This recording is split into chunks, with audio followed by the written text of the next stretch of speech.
Hari ini saya sedikit mengulas dan mengupas tentang pakem penilaian lovebird khususnya di BNR Indonesia. Nah, jadi Bang Boy selaku pendiri BNR Indonesia mulai tahun 2020 sudah memikirkan pakem terbaru tentang lovebird dewasa factor. Jadi di pakem BNR ada dibagi menjadi dua, yaitu lovebird Balibu atau PAUD, yang kedua lovebird factor atau lovebird umum. Jadi rekan-rekan perlu mengetahui semua secara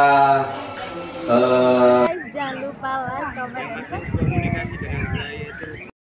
2, 3. Baik, selamat siang saudaraku Kicomania, khususnya kota Probolinggo yang saya cintai dan saya banggakan. Hari ini ketemu lagi dengan saya, Erik Madera, selaku Korlap dan pengurus BNR di Probolinggo. Hari ini saya sedikit mengulas dan mengupas tentang pakem penilaian lovebird khususnya di BNR Indonesia. Nah, jadi Bang Boy selaku pendiri BNR Indonesia mulai tahun 2020 sudah memikirkan pakem terbaru tentang lovebird dewasa factor. Jadi di pakem BNR ada dibagi menjadi dua, yaitu lovebird Balibu atau PAUD, yang kedua lovebird factor atau lovebird umum. Jadi rekan-rekan perlu mengetahui semua secara detail bagaimana pakem di BNR Indonesia khususnya di kelas lovebird. Lovebird factor dan lovebird umum di BNR Indonesia, khususnya di pakem di BNR Indonesia, dibuat sangat nyaman sekali. Kenapa saya bilang nyaman sekali? Karena pakem kita buat mengalir. Jadi tidak menunggu berhentinya burung ngekek, penilaian tetap berlanjut. Nah, tadi saya jelaskan sedikit saja. Jadi untuk stik warna putih sebagai tanda bunyi bahwa burung tersebut terpantau oleh juri dan berbunyi.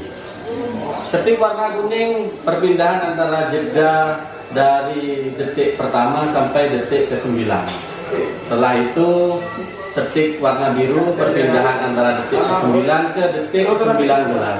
Setelah itu perpindahan dari biru ke merah, perpindahan antara detik 19 ke detik 25 dan seterusnya.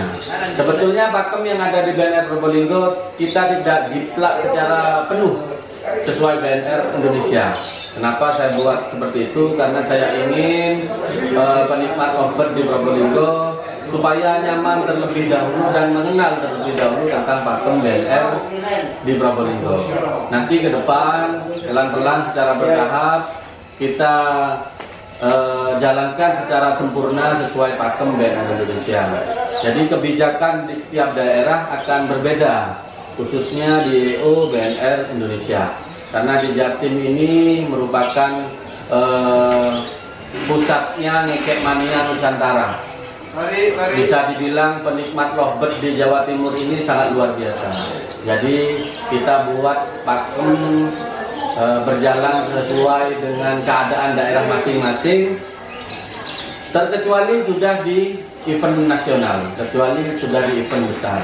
Kita terapkan sesuai pakem BNR Indonesia yang sudah ada, yang sudah ditetapkan ditentukan oleh Bang Boy selaku pendiri BNR Indonesia.